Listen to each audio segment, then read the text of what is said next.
બપોર સુધી છે ને પેલું મીમ આવે છે કે દિલ એસે ધક ધક હો રેલા થા. કારણ કે જે દિવસે ટ્રેલર આવ્યું ને આ ફિલ્મનું એ જ દિવસે બપોરે ગઈકાલના શોનું એટલે કે પેઇડ પ્રિવ્યૂનું બુકિંગ થઈ ગયું હતું. થોડાક બીજા ડર પણ હતા કે કંઈક સામાજિક કંઈક થઈ જાય કે કંઈક આર્થિક આવી જાય કે કંઈક દોડવું પડે ને ફિલ્મ ના જોવાય તો. પણ સવારથી એવા સમાચારો આવવા માંડ્યા કે તેલુગુમાં જે એનો જે સોફ્ટવેર હોય મૂવીનું એ ડાઉનલોડ નથી થયું એટલે શો કેન્સલ થયા છે.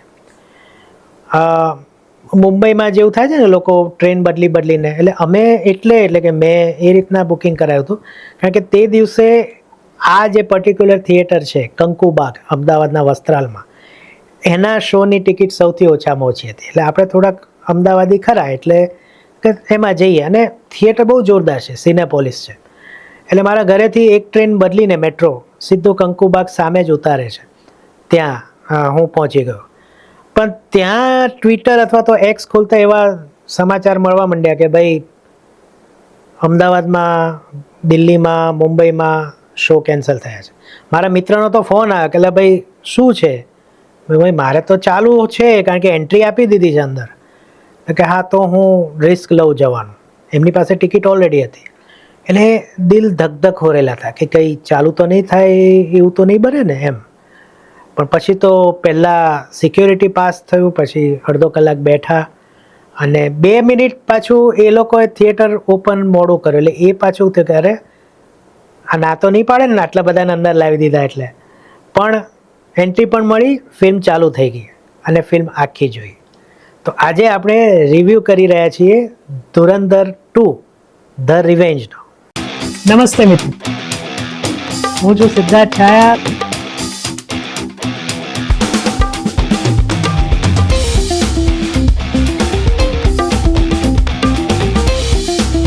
તો સ્વાગત છે તમારું સિટ ટોક્સમાં.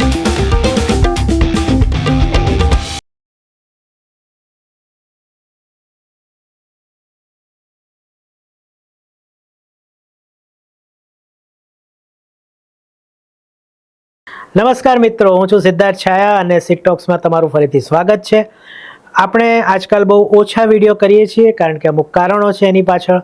એ કારણોની ડિટેલમાં આપણે નહીં જઈએ પણ તેમ છતાં આપણા દર અઠવાડિયે અમુક વિડીયોઝ તો આવતા રહેશે એટલે મનોરંજનની જ વાતો આપણે કરવાની છે. એટલે જો તમે પહેલી વાર આવો છો કે વારંવાર આવો છો અને ચેનલ સબસ્ક્રાઈબ નથી કરી તો ચેનલ સબસ્ક્રાઈબ કરવાનું તો ભૂલતા નહીં. આ વિડીયો લાંબો થવાનો છે એટલે ઇન્ટુ 1.5 ઇન્ટુ 2 એ રીતના પણ તમે જોઈ શકો છો કારણ કે આવી ફિલ્મોના રિવ્યૂ નાના અથવા તો શોર્ટમાં ન કરી શકાય. તો વાત કરીએ ધુરંધર 2 ધ રિવેન્જની. વાર્તા ગયા ભાગથી જ આગળ વધે છે પણ આ વખતે જસકિરતસિંહ રાંગી જેને હમઝા અલી મઝારી બનાવીને મોકલવામાં આવ્યો છે પાકિસ્તાનમાં એની રિયલ લાઈફ સ્ટોરી શું છે એના વિશે જણાવે છે. આપણને યાદ છે કે પહેલા ભાગમાં જ્યારે માનવ ગોહિલ અને માધવન કોકને મોકલવાની વાત ચાલે છે ત્યારે એવું ડિસ્કસ કરે છે કે જેને પોતાની લાઈફનો કોઈ હવે મોટો રહ્યો ન હોય, કોઈ લક્ષ્ય રહ્યું ન હોય, જેને મરવાનું જ છે એવા માણસને પકડીને લાવો અને એમને આપણે ટ્રેન કરી અને પાકિસ્તાન મોકલીએ. તો આ જસકિરતસિંહ રાંગીનું એવું તો શું જીવન હતું કે એને હવે કોઈ જીવવો હોય મરે કોઈ એનો અર્થ ન હોય. હા, એને જેલમાંથી લાવ્યા હતા એ પણ આપણે જોયું હતું કારણ કે એને બાંધેલો હતો ને પેલા આવે છે માધવન. તો શું ગુનેગારને ત્યાં મોકલ્યો છે આવા? એટલે ગુનેગાર અચાનક દેશભક્ત થઈ જાય આવા ક્વેશ્ચન આપણને પહેલા ભાગમાં હતા એ બધાના આન્સર આમાં આપી દેવામાં આવે છે. એટલે ફિલ્મ ત્યાંથી જ આગળ વધે છે અને જે બીજા કેરેક્ટર્સ છે એ ફરીથી જોડાય છે જેમ કે ગૌરવ ગેહરા છે કે પછી શિનવારી છે કે પછી ઉઝેર બલોચ જે છે એને તો હવે રહેમાન ડકેતનો વારસો લેવાનો છે એ જોડાય છે. રાકેશ બેદીનું કેરેક્ટર જોડાય છે, ઝરવારીનો કેરેક્ટર જોડાય છે, અમુક નવા પણ આવે છે. સારા અલી ખાન એ પણ જોડાય છે એમાં, અર્જુન રામપાલ છે એ પણ આવે છે આમાં. બધા ભેગા થાય છે, સંજય દત્ત પણ આવે છે અને વાર્તા આગળ વધે છે. વાર્તા એના ચરમ સુધી પહોંચે છે અને જે કોઈ વસ્તુ માટે અથવા તો જે કોઈ પ્રોજેક્ટ માટે હમઝાને મોકલવામાં આવ્યો હોય છે એ પ્રોજેક્ટ એ પૂર્ણ કરે છે. પણ એવું નથી કે નોર્મલ ફિલ્મોની જેમ કે આ ગયો ને એણે પતાવ્યું ને આમ કર્યું ને પ્લોટ બનાવ્યો, એવું નહીં. એક પછી એક સરપ્રાઇઝીસ છેલ્લી 20-25 મિનિટમાં આપણને મળે છે. હવે સરપ્રાઇઝીસ શું છે એ મેં જોઈ લીધા છે, પણ તમે જ્યારે ફિલ્મ જોવા જાઓ ત્યારે ચોક્કસ જોજો. એક નાનકડી વિનંતી અત્યારથી કહી દઉં, કારણ કે કદાચ ફ્લોમાં એ ભૂલાઈ જાય. ફિલ્મ પતશે એટલે આ જે જસકીરતસિંહ રાંગી છે એના વિશે એક આખું ડોક્યુમેન્ટરી ટાઈપ આવશે અને ક્રેડિટ આવશે. એ સીન પતી જશે પછી એકલા ક્રેડિટ આવશે, પછી પણ બેસજો, પછી એક સીન એક્સ્ટ્રા આવે છે. પણ એ સીન ને આગળ એટલે એવું લાગે કે આની શું જરૂર હતી આ સીનની, પણ મને ઊંડેથી એવું લાગે છે કે આ સીન જે આપણે છેલ્લે જોઈને થિયેટરમાંથી બહાર નીકળીશું એના પરથી કંઈક આદિત્ય દરે વિચારી રાખ્યું છે. એક સ્પષ્ટતા કરી દઉં, આ સ્પોઇલર નથી, ત્રીજો ભાગ નથી આવવાનો. વાર્તા અહીંયા પૂરી થાય છે, પણ એ જે સીન પર વાર્તા પતાવે તો એવા તો આદિત્ય દર છે નહીં કે ચલો આપણે થોડી લંબાઈ બીજી 2 મિનિટ વધારી દઈએ. કંઈક વિચારીને એમણે સીન મૂક્યો છે. હવે એ શું હશે એ આપણને ભવિષ્યમાં ખબર પડશે. તો આ હતી વાર્તાની વાત. હવે વાત કરીએ આપણે રિવ્યૂની. તો સૌથી પહેલાં સ્ક્રીન પ્લે અને ડાયરેક્શન. આનાથી better tight screenplay direction હોઈ જ ન શકે. સ્ક્રીન પ્લેમાં પણ વાર્તા કહેવાતી હોય છે અને ડાયરેક્ટર પણ વાર્તા કહેતો હોય છે. બે રીતના ફિલ્મ આપણને આપણી સામે પ્રસ્તુત થતી હોય છે. સ્ક્રીન પ્લેમાં કોઈ એવું નથી કે આ કેમ આની જગ્યાએ આ ના હોત તો ચાલત. 1-2 જગ્યાએ મને એવું લાગ્યું, પણ પછી ચર્ચા કરતાં એવું લાગ્યું કે ના બરાબર છે જે હતું એ, કે પછી આ મિસપ્લેસ છે. કશું જ નથી. બહુ જ સરસ રીતના આખો સ્ક્રીન પ્લે ડેવલપ થાય છે. અને એક રીતના જો ને તો આ તમારે અથવા તો મારે બલ્કમાં જોવી પડે આખી ફિલ્મ. આ ફિલ્મને એકલી ન રાખીને જોઈ શકો કે પહેલા ભાગને એકલા, આ બંનેને ભાગને ભેગા કરીને જ્યારે તમે વિચારો ને ત્યારે એમ થાય કે આદિત્ય દરે કેટલી મહેનત કરી હશે સ્ક્રીન પ્લે લખવામાં. ખાસ કરીને કેટલું યાદ, કોણ કયા સમયમાં હતું, પાકિસ્તાનનું રાજકારણ આ વ્યક્તિએ કેટલું નજીકથી જોયું હશે એ એના સ્ક્રીન પ્લે પરથી ખબર પડે છે. કયા કેરેક્ટર, જેમ કે રાકેશ બેદીનું કેરેક્ટર છે તો એ એક વ્યક્તિ છે અને આ ફિલ્મ આવ્યા પછી એ પાકિસ્તાનમાં પણ ખાસા એવા ટીવીમાં જોવા મળે છે. તો આવું પણ કોઈ વ્યક્તિત્વ હતું. એ રાકેશ બેદીની જેમ જ કોઈક વાર આ બાજુ કોઈક વાર આ બાજુ પક્ષ પલટો કરતો હોય. તો આટલું બધું માઇન્યુટ ધ્યાન રાખ્યું હશે તો કેટલી મહેનતમાંથી આ સ્ક્રિપ્ટ ઉપજી હશે એ સમજી શકાય એ વાત છે. પ્લસ જે વાતે પહેલો ભાગ શરૂ થયો હતો, આપણે કહીએ ને કે એને એક લોજિકલ એન્ડ સુધી મૂકવો, પૂરો કરવો, એ કામ આપણે અને આવું આપણે કરી બતાવ્યું છે. અને આવું બહુ ઓછા સિનેમામાં જોવાય છે. પ્રાદેશિક ગુજરાતી ફિલ્મની તો વાત હું કરતો જ નથી, પણ હિન્દી ફિલ્મોમાં જે આટલા વર્ષોથી સુપરહિટ ફિલ્મો આપી રહી છે, ઘણીવાર એવું લાગે કે આનો લોજિકલ એન્ડ આ નથી. ફિલ્મ સરસ હોય, મજા આવે, પૈસા વસૂલ થઈ જાય, એપિક પણ બની જાય ઘણી ફિલ્મો, પણ કોકમાં એવું લાગે કે આ લોજિકલ એન્ડ નથી. અહીંયા લોજિકલ એન્ડ છે. હા, એન્ડ એવો લાગી શકે કે આ આમ કર્યું હોત તો શું વાંધો હતો, પણ એક શેર છે, મને આખો આવડતો નથી, પણ કુછ કહાનીઓ કો કિસી મોડ पे અધૂરા છોડ દેના ही કાફી है, આવો કંઈક શેર છે. તો આ ફિલ્મનો એન્ડ એવો જ છે. અને આપણા ગુજરાતીમાં પણ છે કે ભાઈ અધૂરા તો એ મધુરા. તો આ અધૂરો પણ મધુરો એન્ડ છે. તો આ રીતના બીજું અમુક જે શોક આપ્યા છે છેલ્લી 20 મિનિટમાં આદિત્ય દર, હવે એના ડાયરેક્શનની વાત કરું તો એ વખતે આપણે એવા શોકમાં આવીએ છીએ કે એની હિન્ટ આપણને ફિલ્મમાં આપી દેવામાં આવી છે કે આવું કંઈક અમે લાવીશું, અને એ હિન્ટ એ રિપીટ કરે છે. શોક જ્યારે આપણે જેમાં પડ્યા હોઈએ છીએ, અરે આ, અને એ હિન્ટ બાજુમાં ચાલતી હોય છે આપણી નજર સામે, પણ આપણે એટલા શોકમાં હોઈએ છીએ, એટલે ખુશાલ શોકમાં, કે આપણને એ હિન્ટ દેખાતી નથી કે અથવા એ યાદ નથી આવતી કે હા આ તો પેલા એ કીધું તું, બરાબર છે. તો એવું કશું અહીંયા આપણને દેખાતું નથી. એટલે આ પ્રમાણે જે રીતના ફિલ્મને આગળ વધારવામાં આવી છે એ રીતના આપણને આદિત્ય ધર ઉપર તો માન થઈ જ જાય, કોઈ સવાલ જ નથી. અને ખાસ કરીને હું ફરીથી રિપીટ કરીશ કે છેલ્લી 20 મિનિટમાં હવે એમણે જે રીતના કલાકારો પાસેથી કામ લીધું છે એ પણ હવે એવું જાણવા મળ્યું હતું કે ફિલ્મ એક સાથે શૂટ થઈ ગઈ છે, અમુક પેચવર્ક બાકી હતા એ કર્યા છે, તો એમનો લાભ એને મળ્યો છે. કારણ કે કોઈ પણ કેરેક્ટર, હવે આજે કોઈ પણ ફિલ્મ બનતી હોય 2 ભાગમાં, એક આજે બને પછી 1.5 વર્ષે બીજો બને, તો ક્યાંક એવું થાય કે આ પેલું એનો જે ફ્લેવર છે આવતો નથી. પણ આમાં તો સળંગ એ જ આવે છે અને એ જ વસ્તુ ચાલે છે. તો જેમ કે સંજય દત્તનું કેરેક્ટર છે, કે રાકેશ બેરીનું કેરેક્ટર છે, કે ઇવન રણવીરનું આ કેરેક્ટર છે, કે સારા અલી ખાનનું છે, એક સરખું એ જળવાઈ રહ્યું છે અને એને કારણે ફિલ્મ જોવાની મજા બેવડાઈ જાય છે. હજી 3 મહિના પહેલાં તમે પહેલો ભાગ જોયો અને 3 મહિના પછી તરત બીજો, હજી પહેલા ભાગની તો ચર્ચા બંધ નથી થઈ. એટલે ટાઈમિંગ જે ગોઠવ્યું છે આદિત્ય ધરે એ પણ જબરદસ્ત છે કે મારો દર્શક, એમને ખ્યાલ નહીં હોય કે આ ફિલ્મ આટલી કલ્ટ થઈ જશે, કે આટલી લોકપ્રિય, કે લોકો થિયરી શોધીને, જે કદાચ અમુક એવી છે કે જે એમણે વિચાર્યું હશે કે કોઈને ખબર નહીં પડે, એ લોકોએ શોધી કાઢી છે. અને એક વિચાર્યું હશે કે આ કોઈને નહીં ખબર પડે, આ મેં જ વિચાર્યું છે, તો એ પણ લોકોને ખબર પડી ગઈ છે. એટલે 3 મહિના સુધી એક ફિલ્મને ચર્ચિત રાખવી અને જ્યારે બરાબર સમય આવે ત્યારે બીજો ભાગ રિલીઝ કરી દેવો, એટલે હજી બીજા 2-3 મહિના, એટલે આ અડધું વર્ષ આપણને ધુરંધરની જ વાતો, સોશિયલ મીડિયા કહો કે આપણા જેવા ફિલ્મ રસિકો કહો, એ બધા જ્યારે ભેગા મળશે ત્યારે આ વાતો કરતા હશે. એટલે આ એક અલગ પ્રકારનું માર્કેટિંગ કહો કે ડાયરેક્શન કહો એ છે. એટલે આદિત્ય ધરને 100 સલામ.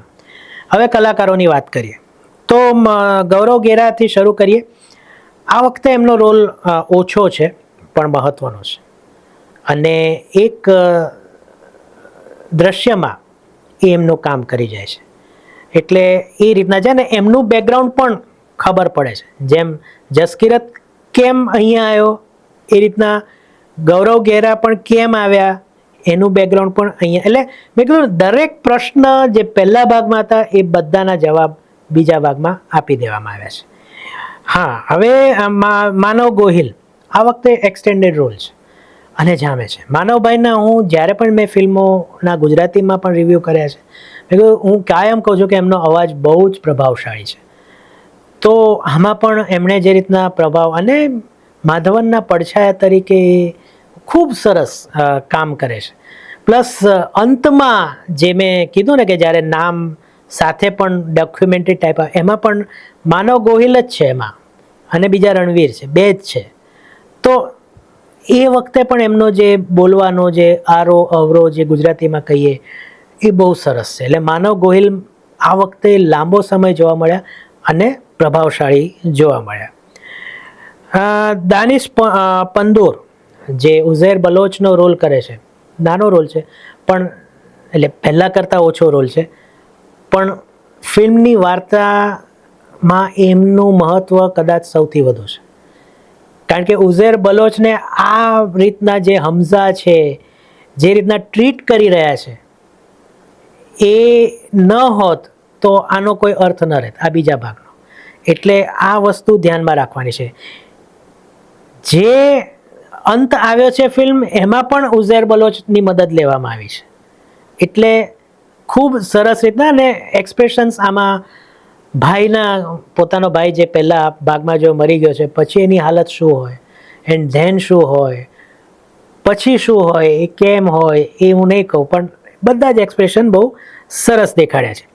સારા અર્જુન 4 સીન છે ફક્ત, પણ 4 સીનમાં છવાઈ જાય છે. પહેલામાં એક એવી છોકરી જે ખૂબ યંગ છે, પોતાના પતિ કરતાં 10-15 વર્ષ નાની છે, એટલે એ યુવા જે ઉર્જા હોય એ દેખાડવાની વાત છે. અહીંયા એક છોકરાની માં થઈ ગઈ છે, હવે જવાબદાર થઈ ગઈ છે, પ્લસ અમુક સંજોગો સામે એને લડવું પડે છે, એને કારણે એ ઇમોશનલ થાય છે, પણ પતિ છે એટલે પતિ માટે ગમે તે કરી છૂટવા માટે પણ તૈયાર છે. બધું મિશ્રણ સારા અર્જુને બહુ જ સરસ રીતના દેખાડ્યું છે. અને જે છેલ્લી 20 મિનિટમાં જે એનો અને રણબીરનો ની જે ફોન પરની આપલે છે એમાં પણ એ ખૂબ સરસ જામે છે એક્ટિંગ વાઇઝ. ત્યાર પછી માધવન, અજીત સાન્યાલ.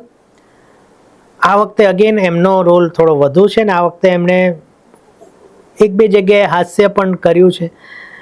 ખાસ કરીને એક ખાસ દ્રશ્યમાં જેનો કંદહાર હાઈજેક સાથે સંબંધ છે આ ફિલ્મમાં, એમાં જે એમણે પરફોર્મન્સ આપ્યું છે. પ્લસ જે છેલ્લે આપણે ફિલ્મ મૂકી હતી ને પહેલા ભાગમાં, કે અજીત સાન્યાલ કહે છે કે ભાઈ તારે જવાનું છે, એનો આગલો ભાગ એમાં જ્યારે પેલો કહે છે કે ભાઈ બદલા માટે ઈંધણ જોઈએ ને આ ને તે ને, અને ત્યારે જે પગના ડગલા સંભળાય છે અને પછી જે અજીત સાન્યાલની એન્ટ્રી પડે છે, બહુ જોરદાર.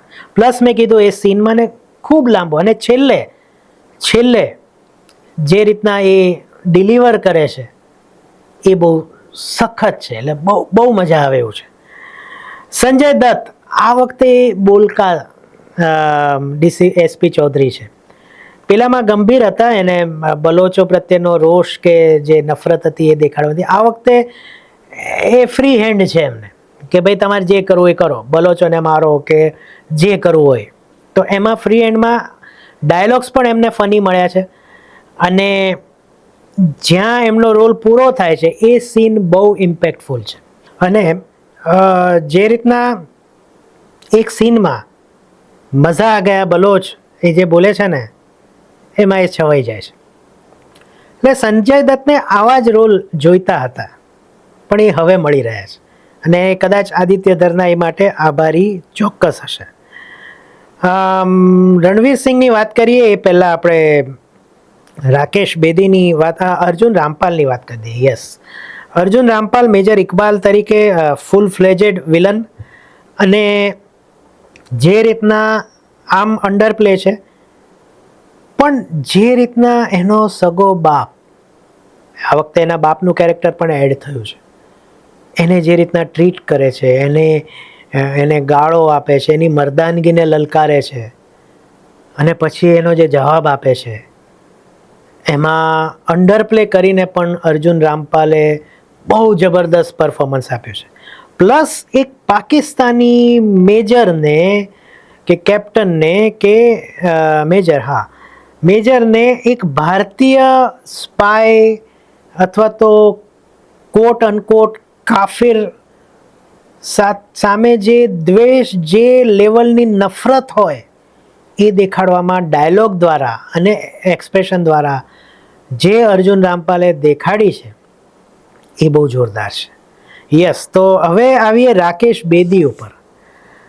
આ ફિલ્મમાં રાકેશ બેદી ઓછા દેખાય છે, પણ એમનાથી આ અંડરલાઈન કરી દેજો, એમનાથી impactful role, man of the match હું બીજાને આપવા જઈ રહ્યો છું, પણ ઇમ્પેક્ટફુલ રોલ બીજા કોઈનો નથી. આ વખતે એમણે ડાયલોગ કરતાં એક્સપ્રેશન સાથે વધુ કામ લીધું છે.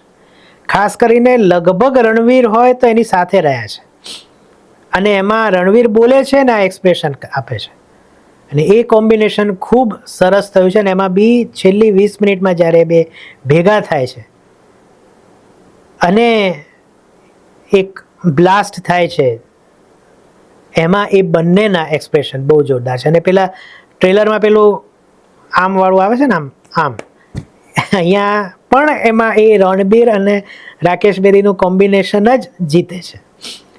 તો રાકેશ બેદી, મેં પહેલાં મારા રિવ્યૂમાં કીધું હતું કે એમને ખબર નહીં હોય કે આ ઉંમરે આટલા નાના મોટા રોલ કર્યા પછી આવો રોલ એમને મળે છે, તો એમને એમના નસીબ ઉપર કદાચ વિશ્વાસ નહીં હોય. પણ તમે જુઓ સોશિયલ મીડિયામાં કે યુટ્યુબમાં તમે કંઈ બી છોડો, બધે પોડકાસ્ટમાં હવે એમને બોલાવવા માંડ્યા છે. કદાચ આ જે ઇમ્પેક્ટફુલ રોલ છે પછી એમને કદાચ વધુ જવું પડશે એવું મને લાગે છે. યસ, નાવ રણવીર સિંહ, અદ્ભુત પરફોર્મન્સ.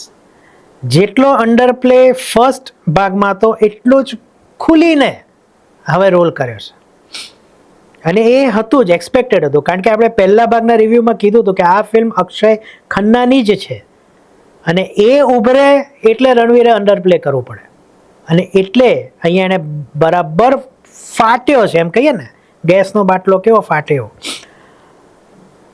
એક્શન હોય કે ઇમોશન હોય, બધામાં રણવીર છવાઈ ગયો છે. ખાસ કરીને મેં જે પેલો સારાવાળો સીન કીધો એમાં, અને છેલ્લે જે સીન છે એમાં, બધામાં રણવીર સિંહ જે ઇમોશન્સ દેખાય છે, પ્લસ દેશભક્તિની ભાવના એ ઉપસાવવામાં, કે દેશ માટે મરવા માટે પણ તૈયાર છે. એ આપણે વાતો સાંભળી છે, પણ શું હોય એ અહીંયા રણવીર સિંઘે આદિત્ય ધરના નિર્દેશનમાં બતાવી આપ્યું છે. વધુ તો હું શું કહું, એટલે ઓલરેડી આપણે ઘણું સાંભળ્યું છે, વાંચ્યું છે, બોલ્યા છીએ રણવીર માટે, પણ જે એની છબી છે એનાથી વિરુદ્ધ એ એક્ટિંગ જો કરતો હોય આ રીતના, તો એક જબરદસ્ત કલાકાર, આપણે મહાનની કેટેગરીમાં હજી એને નહીં મૂકીએ, પણ એક જબરદસ્ત કલાકાર આપણી સામે આવી ગયો છે. અને ધુરંધર આ ફિલ્મે ઘણા બધાની હિડન ટેલેન્ટ બહાર લાવી છે. મારા ખ્યાલથી રણવીર સિંહ એમાંથી એક છે. સૌથી વધુ મને આ ફિલ્મની વાત ગમી હોય તો એ છે જે જુસ્સો આપણામાં આવે છે. એ ઘણી એક્શન ફિલ્મો એટલે જે હીરો અને વિલન હોય, તો જ્યારે અમિતાભ બચ્ચનની ફિલ્મ આવતી ને ત્યારે આપણને અમિતાભ મારે, અમે માર આને, હા અરે તોડી નાખ, ભાગી નાખ, એવી ભાવના આપણને ઓડિયન્સમાં બેઠા બેઠા થાય. એ ઇમ્પેક્ટ ધીરે ધીરે બંધ થઈ ગઈ હતી. પણ આ ફિલ્મે જ્યારે છેલ્લા 20 મિનિટ 25 મિનિટમાં જ્યારે એ આખી બદલાની જે રિવેન્જ, આખું જે નામ છે ને મૂવીનું, જે છેલ્લે લેવાય છે, અને વિલનને જે રીતના રણવીર સિંહ મારે છે, ત્યારે આપણામાં પણ એ જોશ કે આ બરાબર છે, હજી આને કર, હજી આમ કર, હજી આમ કર. છેલ્લે જે રીતના એને મારે છે, એમ થાય કે બરાબર છે, આવો જ અંત આ પ્રકારના લોકોનો હોવો જોઈએ.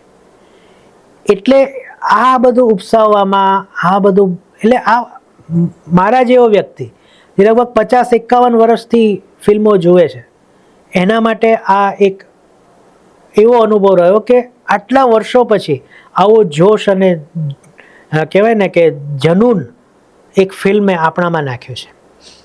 હું મારી થિયેટરની વાત કરું, લગભગ 250 થી 300ની કેપેસિટીનું મારું ઓડિટોરિયમ હતું, અને 80% જેટલું ભરાયેલું હતું. ફિલ્મ પતી જ્યારે આદિત્યધર મૂવી એવું કંઈક આવ્યું છે છેલ્લે, ત્યારે સર તાળીઓના ગડગડાટ થયા હતા.